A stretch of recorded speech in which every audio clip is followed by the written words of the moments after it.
যাবে ঠিক এখন থেকেই। হ্যাঁ, এখন থেকেই পরীক্ষার ঠিক আগের মুহূর্ত পর্যন্ত কিন্তু অ্যাডমিট কার্ড ডাউনলোডের সুযোগ এসে গেল অবশেষে।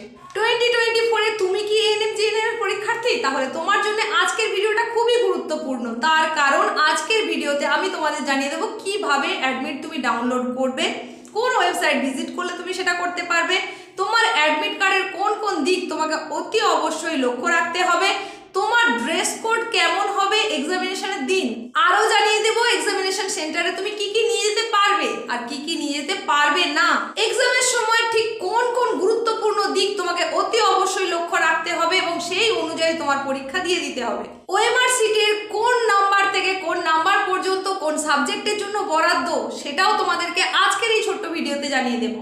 এই এত সমস্ত তথ্য যেহেতু আজকের এই ছোট্ট ভিডিওর মধ্যে থাকছে, তাই ভিডিওটা কিন্তু তোমার জন্য খুব গুরুত্বপূর্ণ হতে চলেছে।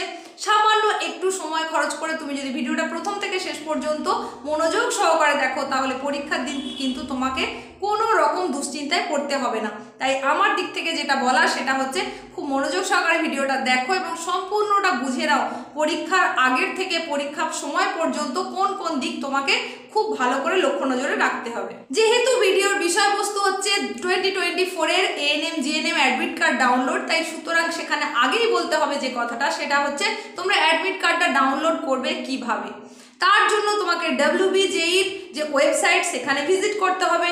ওয়েবসাইট ভিজিট করার পর তোমাকে একটা নিচের দিকে দেখো download ANM GNM admit card 2024 বলে একটা অপশন আসবে। এই অপশনটাতে ক্লিক করার সঙ্গে সঙ্গেই তোমার কাছে একটা নতুন ইন্টারফেস চলে আসবে। যেই ইন্টারফেসের একদম শুরুতেই তোমাকে যেটা করতে হবে সেটা হচ্ছে তোমার অ্যাপ্লিকেশন নাম্বারটা ইনপুট করতে হবে।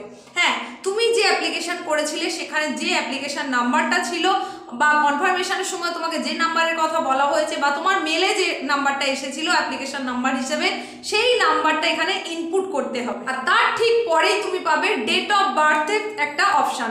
এখানে তোমার ডেট অফ বার্থটা একদম সুন্দর করে ফিল আপ করতে হবে। আর তারই নিচে পাবে সিকিউরিটি পিন।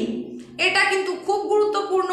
হুবহু একদম যা থাকবে সিকিউরিটি পিন সেটা সেম টু সেম তোমাকে ইনপুট দিতে হবে। এরপর তোমার কাছে যে অপশনটা আসবে সেটা হচ্ছে সাইন ইন। তোমাকে এই জায়গায় এসে সাইন ইন করতে হবে। সাইন ইন করার সঙ্গে সঙ্গে তোমার কাছে আবার নতুন একটা ইন্টারফেস এসে যাবে। যে ইন্টারফেসের মধ্যে তোমাকে দেখানো হবে admit card download and view. এই জায়গায় ক্লিক করলেই কিন্তু তুমি তোমার নির্ধারিত যে অ্যাডমিট কার্ড সেটাকে ডাউনলোড করে নিতে পারবে এবং দেখে নিতে পারবে। প্রয়োজনে তুমি সেটাকে প্রিন্ট আউটও নিয়ে নিতে পারবে। প্রয়োজনে নয়, তোমাকে কিন্তু এটা প্রিন্ট আউট নিয়ে রাখতেই হবে, কারণ এটা তোমার পরীক্ষার দিনে তোমাকে সঙ্গে রাখতে হবে। এই হলো টোটাল অ্যাডমিট কার্ড ডাউনলোড করার পদ্ধতি, যেটা তোমাকে খুব সহজেই একেবারে কোনো রকম ঝামেলার মধ্যে পড়তে হবে না। খুব সহজেই তুমি অ্যাডমিট কার্ডটা ডাউনলোড করতে পারবে। এই অ্যাডমিট কার্ডটা ডাউনলোড করার পর তুমি সেটা প্রিন্ট আউট নিয়ে নেবে, কারণ এটা তোমাকে সঙ্গে রাখতে হবে। অ্যাডমিট কার্ড ডাউনলোড করার পর তোমার প্রথম যে কাজটা হবে সেটা হচ্ছে অ্যাডমিট কার্ডের সমস্ত তথ্য খুঁটিয়ে একেবারে নিখুঁতভাবে দেখে নেওয়া। সেখানে তোমার নামের স্পেলিং থেকে শুরু করে সারনেমের স্পেলিং বা আদার্স যা তথ্য থাকবে সেই সমস্ত কিছু ঠিক আছে কিনা। যদি ঠিক থাকে তাহলে কোনো আর কথাই উঠছে না।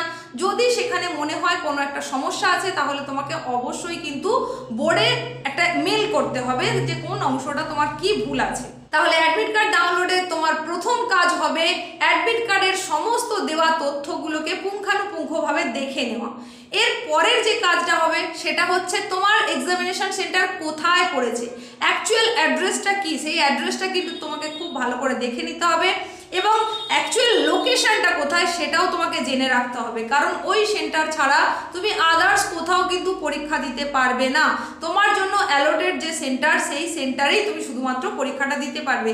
তাই খুব ভালো করে সেন্টারটা কোথায় আছে সেটা জেনে নিতে হবে। অ্যাডমিট কার্ডে দেখবে যে তোমার যে পরীক্ষার সময় তার থেকে অন্তত 1.5 ঘন্টা আগে সেন্টারে পৌঁছে যাওয়ার কথা বলা হয়েছে। তো যত তাড়াতাড়ি সম্ভব তোমরা পৌঁছে যাওয়ার চেষ্টা করবে। যাদের সেন্টার দূরে রয়েছে, অনেকটা সময় লেগে যাওয়ার ব্যাপার, তারা পরীক্ষার আগের দিনে প্রয়োজনে বেরিয়ে যাবে। অনেকটা দূরের লোকেশন যারা চুজ করেছিলে তাদেরকে কিন্তু আগের দিনেই বেরিয়ে যেতে হবে। আর যার বাড়ির থেকে সেন্টারের দূরত্ব মোটামুটি ঘন্টাখানেকের মধ্যে, তাহলে তারা সকাল সকাল যতটা তাড়াতাড়ি সম্ভব তোমরা কিন্তু বেরিয়ে পড়বে। মিনিমাম টাইম হচ্ছে সেন্টারে অন্তত আধ ঘন্টা আগে তোমাকে পৌঁছতেই হবে। এই সময়ের পরে যদি তুমি পৌঁছাও তাহলে তোমাকে কোনোভাবেই পরীক্ষা দিতে দেওয়া হবে না। 1.5 ঘন্টা আগে অ্যাডমিট কার্ডে বলা আছে মিনিমাম 1.5 ঘন্টা না হলেও আধা ঘন্টা আগে তোমাকে কিন্তু সেন্টারে পৌঁছতেই হবে এবং তোমার জন্য নির্ধারিত যে সিট সেখানে তোমাকে 15 মিনিট আগেই কিন্তু বসে যেতে হবে। এইবার আসি গুরুত্বপূর্ণ সেই কথাটায়, যেটা হচ্ছে কি ড্রেস কোড। তোমার পরীক্ষার দিনে ড্রেস কোড কেমন হওয়া উচিত। WBJE পরীক্ষায় ড্রেস কোড নিয়ে খুব বেশি বাধ্যবাধকতা নেই, তবে আমার মতে এমন কোনো ফর্মাল ড্রেস পরবে যেটা তোমার কিন্তু পরীক্ষার জন্য পরে যাওয়া উচিত। একটা ফর্মাল পোশাক তোমার যেন অবশ্যই থাকে। এইবার আসি পরীক্ষা সেন্টারে তুমি কি কি নিয়ে যেতে পারবে। এই জায়গায় তোমাদেরকে অতি অবশ্যই যেটা নিয়ে যেতে হবে সেটা হচ্ছে ডাউনলোড করা অ্যাডমিট কার্ডের কপি, সেটা কিন্তু তোমাকে নিয়ে যেতেই হবে। তার সঙ্গে সঙ্গে নিয়ে যেতে হবে একটা পাসপোর্ট সাইজ ফটো, যেই ফটোটা তুমি অ্যাপ্লিকেশনের সময় ব্যবহার করেছিলে সেই ফটোটা, সেম সেই ফটোটাই কিন্তু তোমাকে সঙ্গে রাখতে হবে। ইনকেস তোমার কাছে হয়তো ওই ফটোটা নেই, তাহলে তোমাকে ওই ড্রেস পরা একটা ফটো সেম পোজ দিয়ে একটা ফটো বানাতে হবে, সেই ফটোটা সঙ্গে করে নিয়ে যেতে হবে। যদি সেটাও না সম্ভব হয় তাহলে একেবারে রিসেন্ট তোলা ফটো সেটা তোমাকে সঙ্গে রাখতে হবে। তারই সঙ্গে সঙ্গে তুমি সঙ্গে রাখতে পারো সেটা হচ্ছে ট্রান্সপারেন্ট জলের বোতল, যেটা খুবই স্বচ্ছ, এক প্রান্ত থেকে অন্য প্রান্ত পর্যন্ত পরিষ্কারভাবে দেখা যায়। এই রকম যদি জলের বোতল হয় তাহলে তুমি সেটা সঙ্গে রাখতে পারবে। আর যেটা তোমাকে সঙ্গে রাখতেই হবে একেবারে বাধ্যতামূলকভাবে, সেটা হচ্ছে তোমার একটা আইডেন্টিটি কার্ড, এবং সেটা হবে অরিজিনাল কপি। সেটা যা খুশি হতে পারে, তোমার আধার কার্ড হতে পারে, প্যান কার্ড হতে পারে, ভোটার আইডি কার্ড হতে পারে, স্কুলের অ্যাডমিট কার্ড হতে পারে। তো তুমি যেইটাই আইডেন্টি কার্ড হিসেবে নাও না কেন সেটার কিন্তু অরিজিনালটা হতে হবে। এইগুলো তাহলে তোমাকে সঙ্গে রাখতে হবে বা তুমি সঙ্গে রাখতে পারবে। এইবার আসি কোন কোন জিনিস যেগুলো তুমি সঙ্গে একেবারেই রাখতে পারবে না। সেটা হচ্ছে কোনো রকম চিরকুট তুমি সঙ্গে রাখতে পারবে না, সেটা হ্যান্ডরাইটিংয়ে হতে পারে বা প্রিন্টেড কোনো কপি হতে পারে, এরকম কোনো কিছুই কিন্তু তুমি রাখতে পারবে না। তাছাড়া কোনো রকম কমিউনিকেশন ডিভাইস, সেটা হতে পারে তোমার ক্যালকুলেটর হতে পারে, পেন হতে পারে, তোমার রিস্ট ওয়াচ হতে পারে, ডিজিটাল ওয়াচ হতে পারে, এরকম কোনো কিছুই কিন্তু তুমি সঙ্গে রাখতে পারবে না। কোনো ব্লুটুথ ডিভাইসও কিন্তু তুমি সঙ্গে রাখতে পারবে না। আর তোমাদের জন্য ওএমআর ফিল আপের জন্য যে পেন সেটা কিন্তু ওখান থেকেই দিয়ে দেওয়া হবে, সুতরাং তুমি তোমার সঙ্গে পেনটাও রাখতে পারবে না। এই হলো তাহলে সেই সমস্ত রুলস যেগুলো কিনা তোমাকে ফলো করতে হবে, তুমি কি কি সঙ্গে রাখবে আর কি কি সঙ্গে রাখবে না। এইবার আসি ওএমআর আর বুকলেটের কথায়। এক্সামিনেশন সেন্টারে ওএমআর আর বুকলেট যখন তোমাকে একসঙ্গে দিয়ে দেওয়া হবে, তোমাকে ওএমআরটা বের করে নিতে হবে। প্রথমেই তোমার যে কাজটা হবে সেটা হচ্ছে ওএমআর চেক করে নেওয়া, ওএমআরটা আদৌ ছেঁড়া ফাটা আছে নাকি ঠিকঠাক আছে সেটা তোমাকে দেখে নিতে হবে। যদি ওএমআর এর মধ্যে কোনো ডিসপুট দেখতে পাও, অর্থাৎ ছেঁড়া বা কিছু একটা তোমার মনে হয়, তাহলে সেটা কিন্তু তৎক্ষণাৎ তোমাকে বদলে নিতে হবে। কিছু সময় পরীক্ষা দিয়ে দেওয়ার পর তুমি যদি বদলাতে চাও তখন কিন্তু সেটা দেওয়া হবে না। তাই শুরুতেই তোমাকে ভালো করে ওএমআর সিটটা চেক করে নিতে হবে। তার সঙ্গে সঙ্গে দেখে নিতে হবে বুকলেটের সঙ্গে ওএমআর এর নাম্বার। হ্যাঁ, বুকলেট নাম্বার আর ওএমআর নাম্বারটা অতি অবশ্যই ভালো করে তোমাকে মিলিয়ে দেখে নিতে হবে। বিভিন্ন সিরিজের বুকলেট হবে, সেখানে তুমি ABCD এরকম নানান সিরিজের থাকবে, তোমার যে কোনো একটা রকম সিরিজেরই তুমি বুকলেট পাবে। তাহলে বুকলেট এবং ওএমআর পাওয়ার সঙ্গে সঙ্গে তোমার যে কাজটা হবে সেটা হচ্ছে ওএমআরটা ঠিক আছে কিনা সেটা অতি অবশ্যই চেক করে নেওয়া।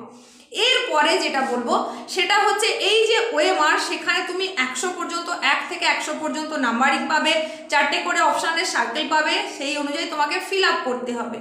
এইবার প্রথম 1 থেকে 30 পর্যন্ত সেখানে তোমার কি থাকবে, সেখানে থাকবে লাইফ সায়েন্সের ক্যাটাগরি 1, তার জন্য তোমার ওই অপশানটা। ওএমআর এর 31 থেকে 40 পর্যন্ত যেটা তুমি পাবে সেটা হচ্ছে ক্যাটাগরি 2 লাইফ সায়েন্স। লাইফ সায়েন্সের ক্যাটাগরি 2 এর জন্য তুমি সেখানে ফিল আপ করতে পারবে ওএমআর এর 31 থেকে 40 পর্যন্ত। এই জায়গায় কিন্তু তোমার একাধিক অ্যান্সার হতে পারে, তুমি একাধিক তাহলে তোমাকে সার্কেলিং করতে হবে। এরপরে আসছে ফিজিক্যাল সায়েন্স। ফিজিক্যাল সায়েন্সের 41 থেকে 55 পর্যন্ত তোমাকে ফিল আপ করতে হবে ক্যাটাগরি 1 এর জন্য, আর ক্যাটাগরি 2 এর জন্য করতে হবে 56 থেকে 60 পর্যন্ত। তাহলে এই জায়গাতেও তোমার কিন্তু একাধিক অ্যান্সার হতে পারে, তোমাকে একাধিক সার্কেল করতে হতে পারে। এরপরের যে সাবজেক্ট সেটা হচ্ছে ইংলিশ। ইংলিশে তোমার সিঙ্গেল অ্যান্সার হবে, সেখানে 61 থেকে 75 পর্যন্ত, অর্থাৎ 61 to 75 এটা তোমাকে ফিল আপ করতে হবে ইংলিশের জন্য। এরপর ফিল আপ করতে হবে ম্যাথের জন্য, সেখানে তুমি করবে 76 to 85, 76 থেকে 85 পর্যন্ত এটা ম্যাথের জন্য তোমাকে ফিল আপ করতে হবে। এরপর করতে হবে জিকে, অর্থাৎ সেটা 86 to 95 এটা ফিল আপ তুমি করবে জিকের জন্য। বাকি থাকলো লজিক্যাল রিজনিং, তার জন্য তোমার প্রশ্ন অ্যাটেন্ড করতে হবে 96 to 100। এখানে তুমি লজিক্যাল রিজনিং এর অ্যান্সার করতে পারবে। এইভাবে তুমি তোমার ওএমআরটাকে ফিল আপ করে নিতে পারবে সাবজেক্ট ওয়াইজ। এইবার তোমরা কোনটা আগে করবে? আমি বলবো তোমাদের প্রিপারেশন যেটার ক্ষেত্রে সব থেকে বেশি ভালো হয়ে আছে সেটা তোমার অবশ্যই আগে করা উচিত। তারপর ধীরে ধীরে যেগুলোর ক্যাটাগরি 1 ক্যাটাগরি 2 আছে অর্থাৎ লাইফ সায়েন্স এবং ফিজিক্যাল সায়েন্স, সেক্ষেত্রে আমি বলবো সেটা পরের দিকেই তোমার করা উচিত। কারণ স্কোরিং এবং যেটা তোমার টাইম সেভিং যেগুলো হবে সেটা হচ্ছে সিঙ্গল অ্যান্সারের যে সমস্ত অপশানগুলো থাকবে সেই প্রশ্নগুলো তোমার অবশ্যই আগে অ্যাটেন্ড করা উচিত। তো তোমাদের জন্য এই ছিল গুরুত্বপূর্ণ আপডেট। তোমরা এখন থেকে কিন্তু তাহলে তোমাদের অ্যাডমিট কার্ড ডাউনলোড করতে পারছো। অ্যাডমিট ডাউনলোডটা যে এখনই করতে হবে এমন নয়, তুমি কালকেও করতে পারো, পরের দিনও করতে পারো, তারপরের দিনও করতে পারো, অর্থাৎ পরীক্ষার আগের মুহূর্ত পর্যন্ত করতে পারো। কিন্তু যেহেতু ডাউনলোড করতে হবে তাই যত তাড়াতাড়ি সম্ভব সেটা করে নেবে। তবে যত পরীক্ষার্থী আছে সবাই অ্যাট এ টাইম যেহেতু করার চেষ্টা করবে, প্রথম দিকে একটু সমস্যা হতে পারে, পরের দিকে সেই সমস্যা থাকবে না। তাই তুমি তোমার অ্যাডমিট কার্ডটা অবশ্যই ডাউনলোড করে নাও এবং যেভাবে যেভাবে বললাম সেগুলো একটু মানার চেষ্টা করো। পরবর্তীতে তোমাদের জন্য আরও গুরুত্বপূর্ণ কিছু ভিডিও আসতে চলেছে, সেই গুরুত্বপূর্ণ ভিডিওগুলো পেতে গেলে তোমাকে অবশ্যই চ্যানেলটাকে সাবস্ক্রাইব করতে হবে আর পাশে থাকা নোটিফিকেশন বেল আইকনটাকে অল করে দিতে হবে। আজকের এই ভিডিওটা যদি তোমার ভালো লেগে থাকে আর তথ্যবহুল মনে হয় তাহলে অবশ্যই লাইক করে দাও আর তোমার বন্ধুদের মধ্যে প্রচুর পরিমাণে শেয়ার করে দাও। পরীক্ষার ঠিক আগের মুহূর্তে তোমাদের জন্য অনেক শুভকামনা থাকলো। সবার সুস্থতা কামনা করে এখানেই শেষ করলাম।